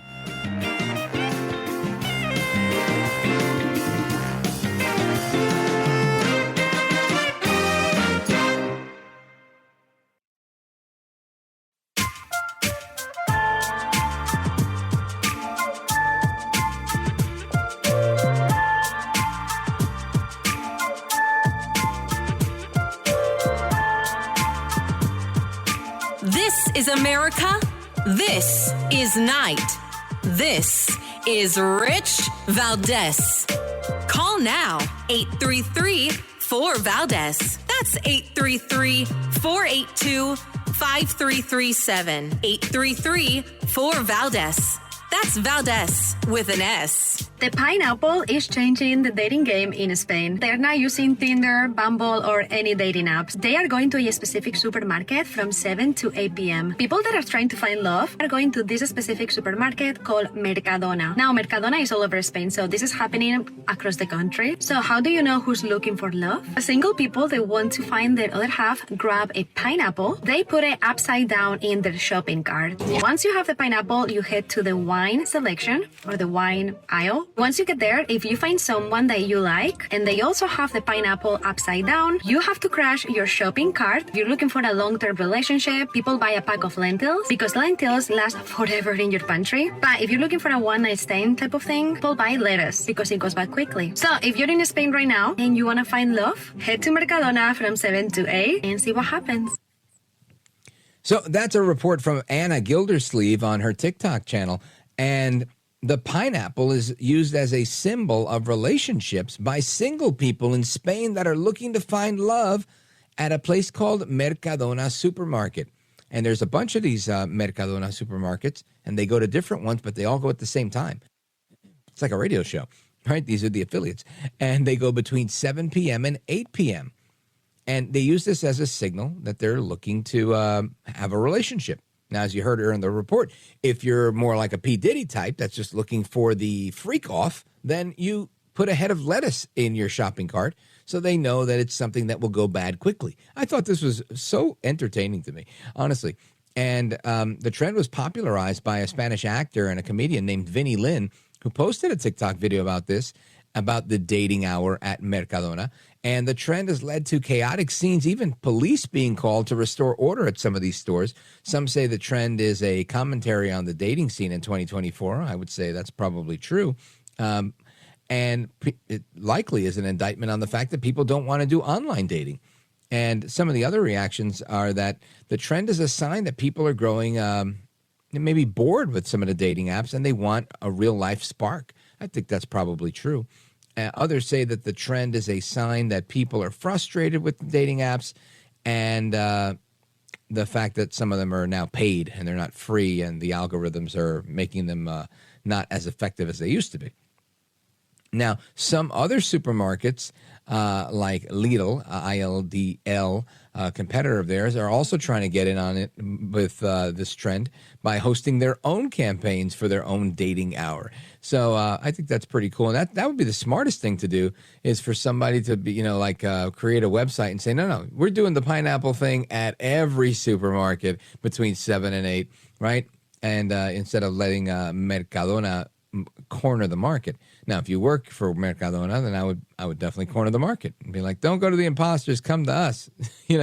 We've got supermodels coming in between 7 and 8. I don't know how they would spin that, but I thought that was such an interesting story and something I wanted to share in the midnight hour, especially on a Friday, because I hadn't heard of anything like that, but every now and again you find something that's interesting that's I think a pretty good idea.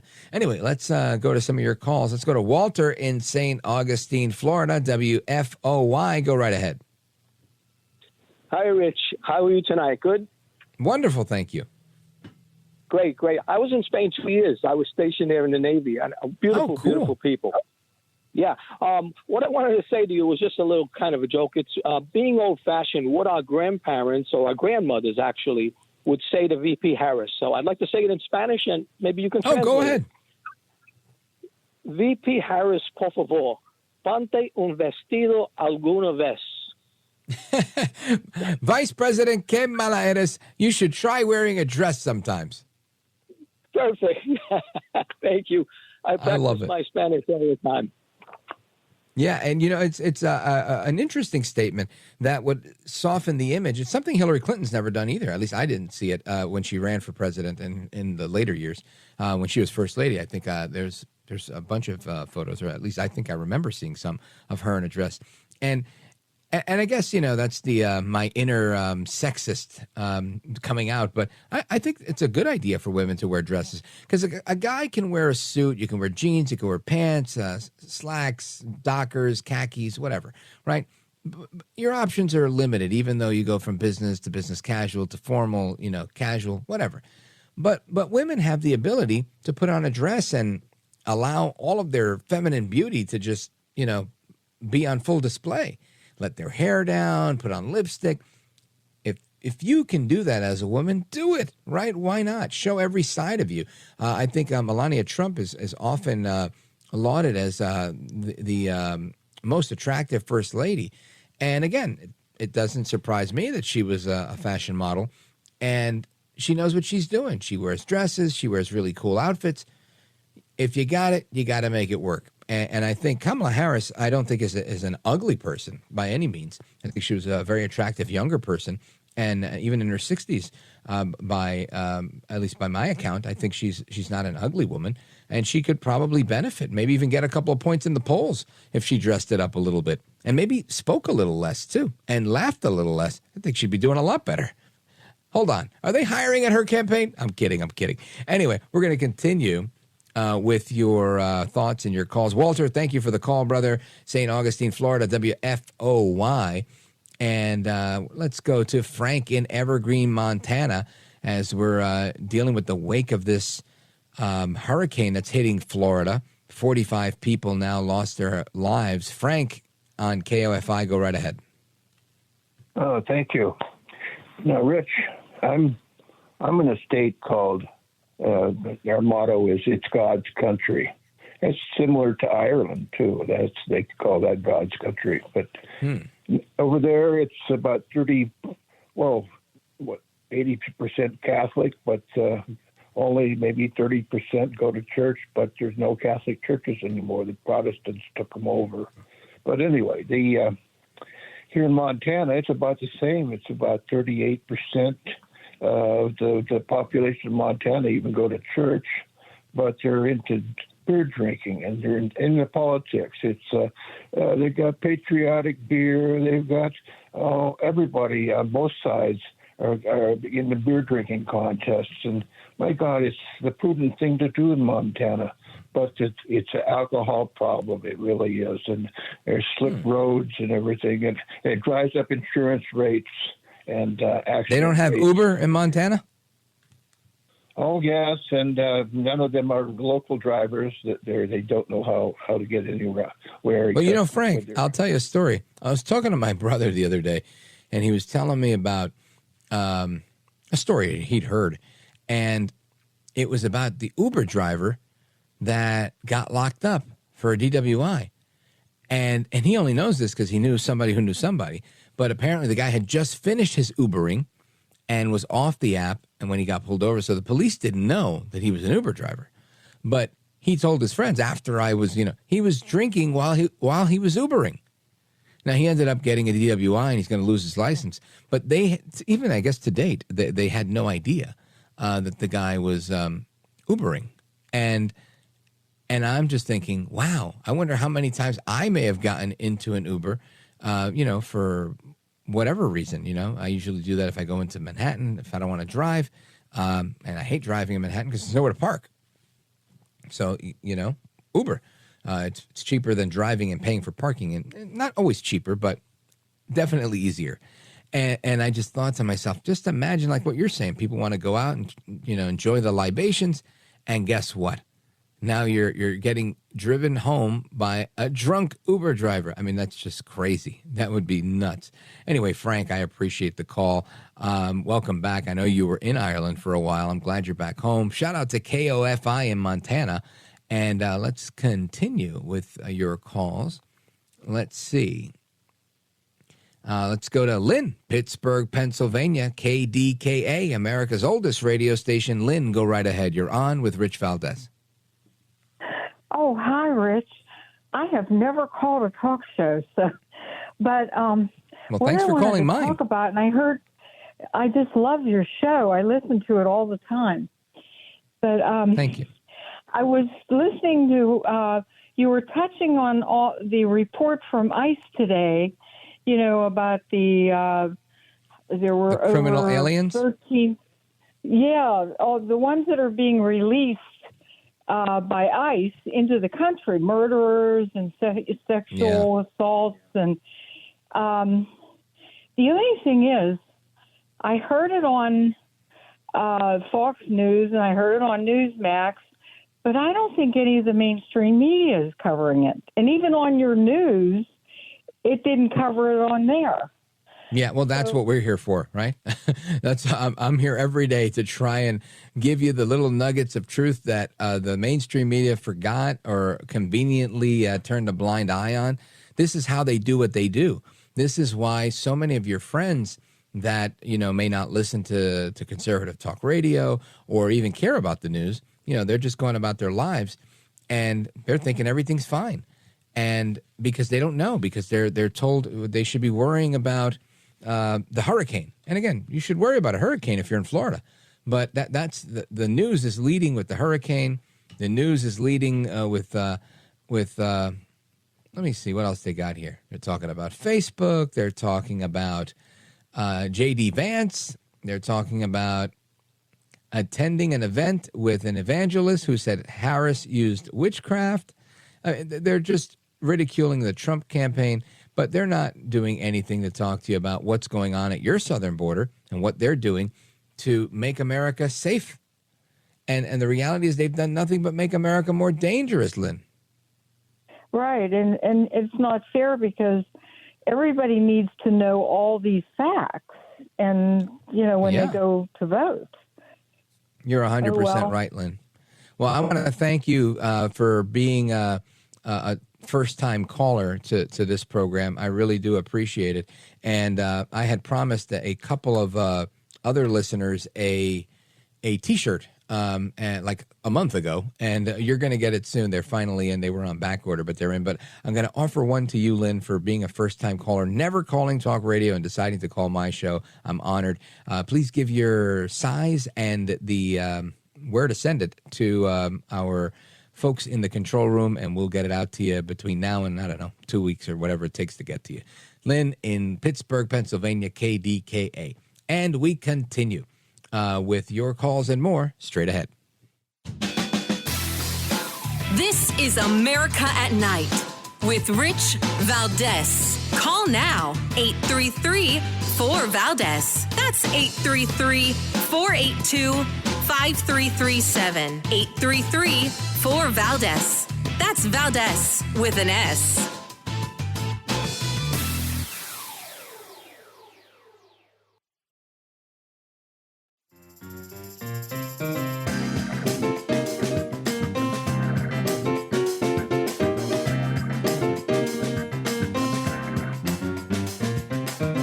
No hair, no care, and live on the air, it's Rich Valdez.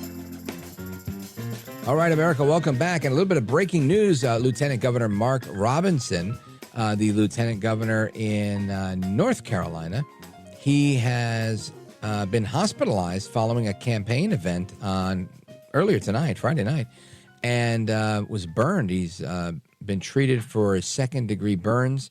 And I just want to wish him the best. Thoughts and prayers are with Lieutenant Governor Mark Robinson. Somebody hit me on social media the other day and said, you were unfair to Mark Robinson on TV this weekend. And I thought, I didn't say anything. All I said was, that's his problem, not Trump's problem, the problem that he's in. And I didn't mean it to be insensitive in any way. That wasn't my intention. And I'm not saying I think he's guilty or anything like that.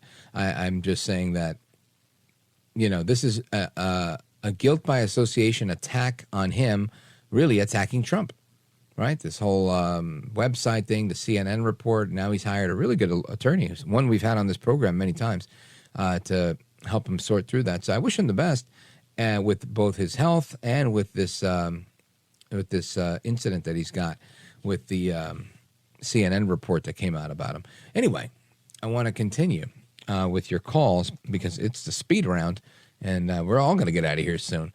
Where do we go? Lance in Kalispell, Montana. Go right ahead. Good evening. Quickly. Thank you.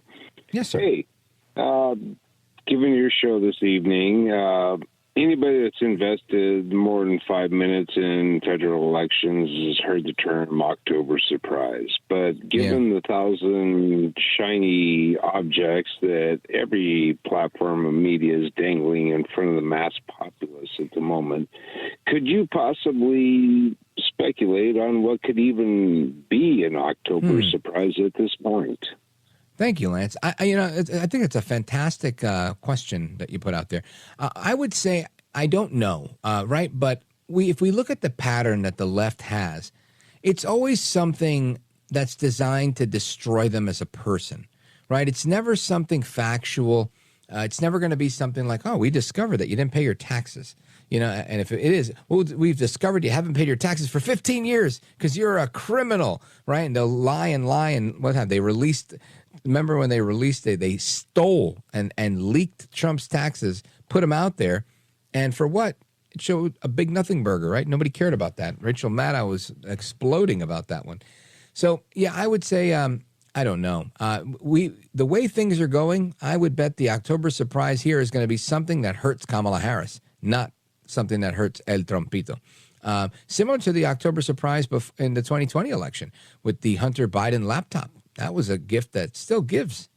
And, of course, they washed it and covered it up and, clean up in aisle 6, right? They made sure it went away. But ultimately, that was an October surprise that I think benefited Trump. And honestly, even in 2016, James Comey saying Hillary Clinton's emails, were something that he wouldn't lock her up for, but was grossly negligent and dishonest and whatever he said. Again, something that benefited Trump. So I wouldn't be surprised if we get an October surprise that benefits Trump. And I guess I'll leave it there. Lance and Kalispell, thank you, brother. KFI, shout out to you guys. I'm going to take a quick pause right here. We're coming right back. We've got calls from all over Oregon, Ohio, South Carolina, Vermont, Arkansas, Arizona, and more. Don't go anywhere. This is America at Night with Rich Valdez.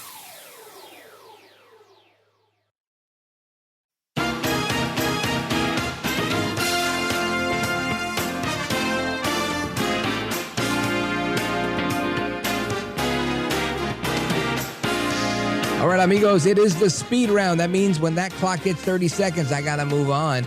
Let's go to Richard, Burlington, Vermont, WVMT. Go for it. What's going on with the assassination attempt?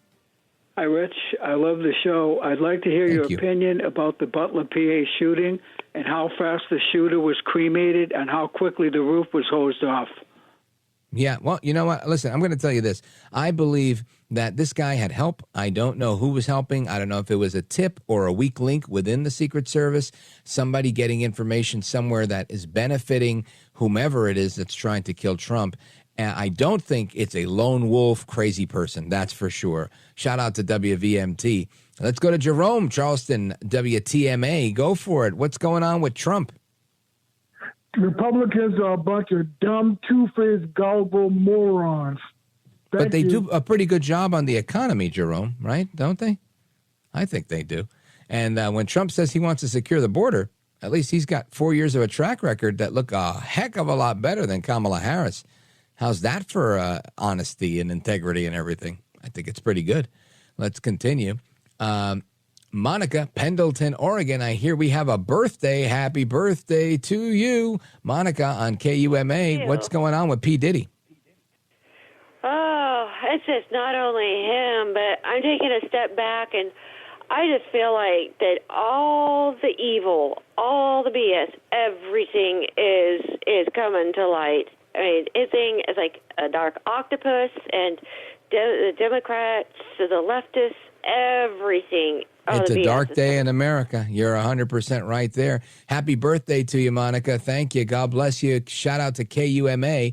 And let's go to Sedona, Arizona, and check in with our buddy Pat, streaming at richvaldez.com. Go for it, brother. Hey, Rich, I wanted to thank you and thank all those people from the oldest radio station in America. Oh, that is so sweet of you, brother. I appreciate it. Hate to cut you off, but the music means they're kicking me out of here. Joe in Salem, shout out to you listening on WLS. And, of course, our buddy in Zanesville, the other Paul, thanks for your call as well. All right, amigos, hasta la próxima. Until the next time, take care. And God bless you, America. I am Rich Valdez.